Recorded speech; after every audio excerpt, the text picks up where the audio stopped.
Okay, so you've said your I do's, right? The wedding's over, and now as a couple, you have to decide this big decision here. How do your finances work? Do you join your accounts? Do you keep your money separate? And this is a huge dilemma, which you probably should have talked about before you got married, but that's okay. That is why we have our personal finance expert and founder of MeVest, Lesley-Ann Scorgie. Always nice to have you here. Good morning. All right, so yay or nay, and does it depend on this scenario? So in a lot of cases, it does make sense for couples to join their money. And there's two reasons. The first is a reduction in fees, because if you each keep separate banking, you're each going to be paying fees. But second is the concept of transparency. It is a huge advantage for couples to bring their money together so that they can create a joint financial plan. Right. Also, transparency helps to avoid this common problem of hiding money from your honey. And we see that often. Okay, so just total personal experience here is that we have a joint account, but we also have our separate accounts, like fun money. You know, the stuff that you don't, you can just go out to your dinners with girlfriends and whatnot, and that you don't feel like you always have to keep disclosing and reporting to your partner. I love that concept as well, because there's still that element of transparency for the things that you are jointly responsible for.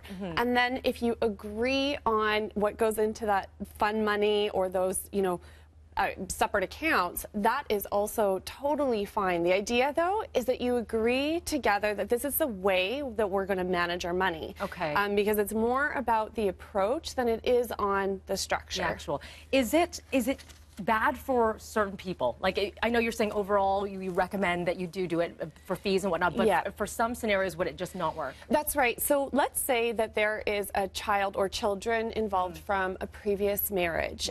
In that particular case, almost 100% of the time, let's just say 99% of the time, it makes sense to have separated banking.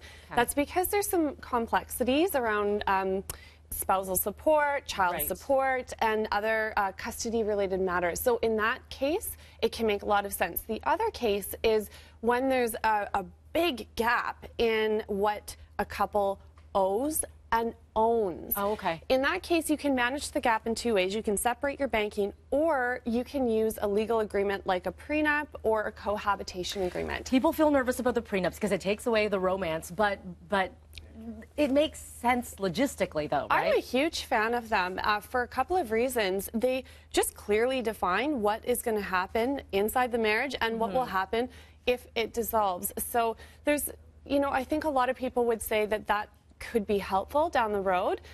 Obviously, it's not the most romantic thing to talk about, but what is even worse is getting yourself into a situation that you don't have a clear framework to work around if the union dissolves. And then what do you do? And then also a big one, we're just looking at some of your tips here. So reducing the number of duplicate accounts, which is great.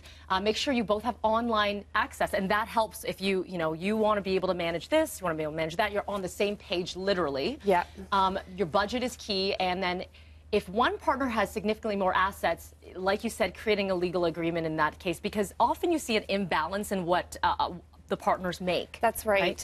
So what we recommend is that if there is an income imbalance as well, because it's not just assets and liability, then you and your partner agree to, you know, share those costs proportionally, because it's really hard to ask someone that makes double that of their partner to pay the exact same amount. So we're a huge fan of like splitting things proportionally. All good information, and it's really romantic to talk about money. We know it's not, but listen, it's really important. So mevest.ca for more money, at mevestmoney on Twitter to reach Lesley-Ann. Okay, we're going to take a quick break here. We'll be right back.